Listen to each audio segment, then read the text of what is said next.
Set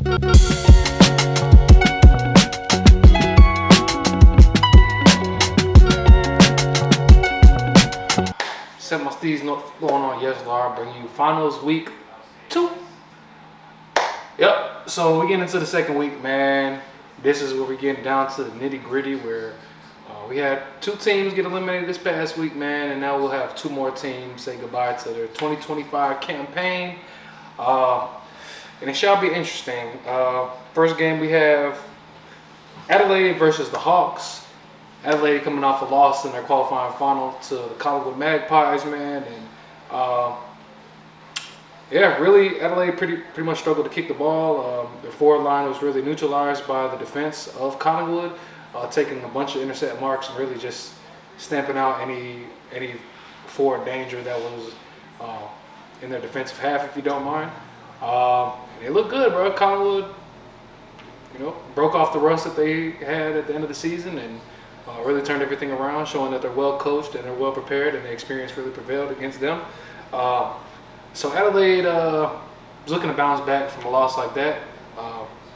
Both teams were at stages of the season, the best team in the competition, and Adelaide will look ready to bounce back against the Hawthorn squad that looked pretty good against GWS last week.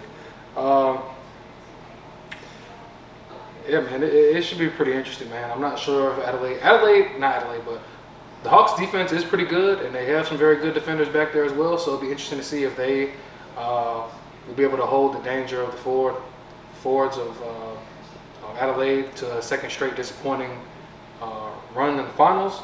I don't see Adelaide going out in straight sets, to be honest. I have Adelaide winning this game, mostly just because I think they're just a more dangerous team. It can definitely go either way, but the Hawks are just a little bit more inconsistent as far as what I've seen. And yeah, it's really speaking more about Adelaide, in my opinion. I just don't see them having as great as they played all season. I just don't see them disappointing 2 games in a row. That forward line, I think, is their bread and butter, and it's just what has really catapulted them, launched them to the top team in the AFL at certain points of the season. Defense is good as well. They have some very good defenders as well down back. And yeah, man, I think at stages, last game against Collingwood, they missed Isaac Rankin, and I just think Collingwood just a whole different monster that sometimes just can't be tamed, as we've seen through a lot of the season. So I think it's just a little bit of a downgrade as far as the quality of team that they're playing against with Hawthorn. And yeah, so it's just a crapshoot here, in my opinion. This was a game that I was really looking forward to seeing between Adelaide and Hawthorn, so I'm going to take Adelaide in this particular situation. Really mostly off consistency, as I said, but both teams have potential to win this game. I wouldn't just write Hawthorn off all the way.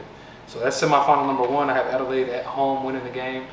Having a slight advantage at home as well definitely helps, although it didn't help them last game, but yeah, straight sets kind of crazy to me, but I guess time will tell. Second game of the week on Saturday, Super Saturday, we have Brisbane Lions versus the Gold Coast Suns. Gold Coast winning their first final, so big congratulations to them boys, beating the Freo team. Gold Coast looks very good, bro. Gold Coast is a good team, bro. When they are playing their brand of footy, they're a dangerous team, bro, and I think they can make a strong run into the postseason and into finals. I don't think that this Brisbane game is off the table for them to win. It's the Q Clash number 3 between them this season. Brisbane whooping their ass first time, and Gold Coast disappointing and then bouncing back and being able to win the second one. And this is a different Brisbane team that we're seeing right now. Lockie Neal out for the rest of the season, as we got the news. Eric Hipwood out for the season, so they have a lot of the troops that they'll be. Well, they have some troops that they'll be without, and that are in the best 22. Kadeem Coleman still pretty disappointing as far as being able to stay on the field. Yeah, Brisbane just did not look that good against Geelong last week, bro. Aside from them gifted Cam Rayner goals that he flopped and baited Zach Guthrie into giving them, outside of that, they really just did not look good.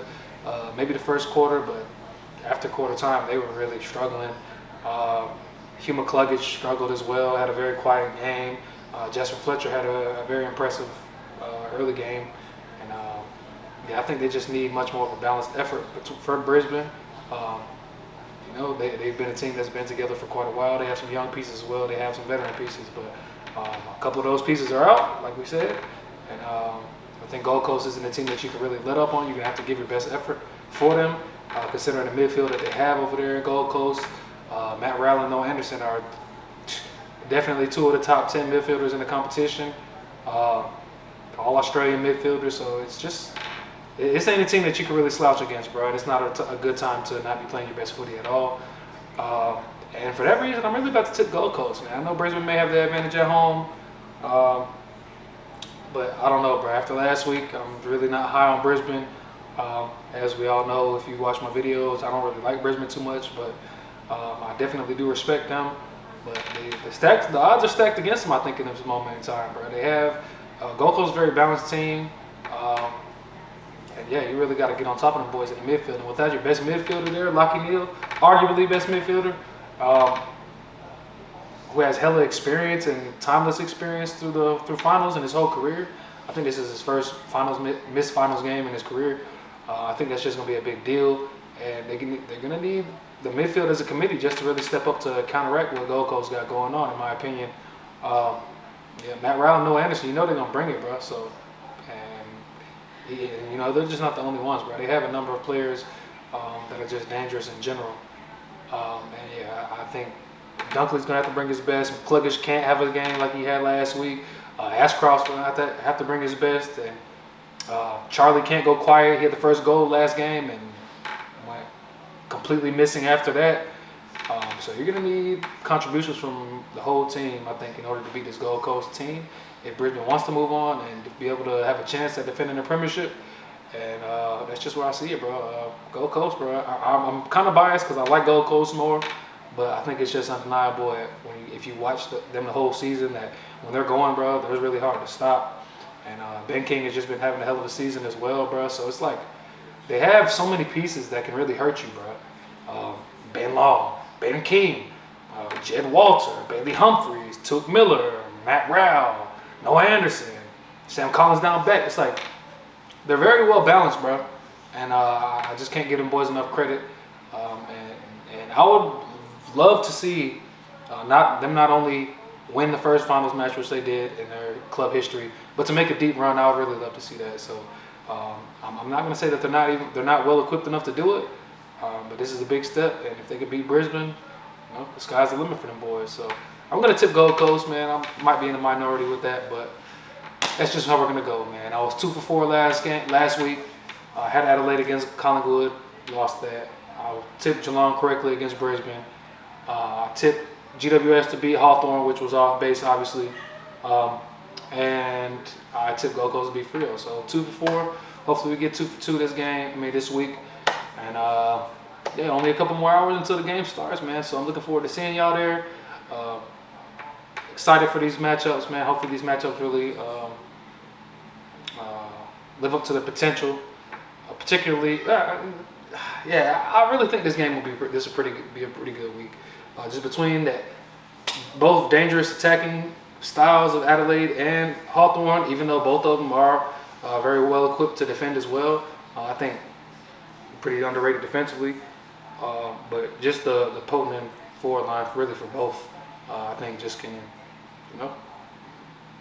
be a very entertaining match in that one.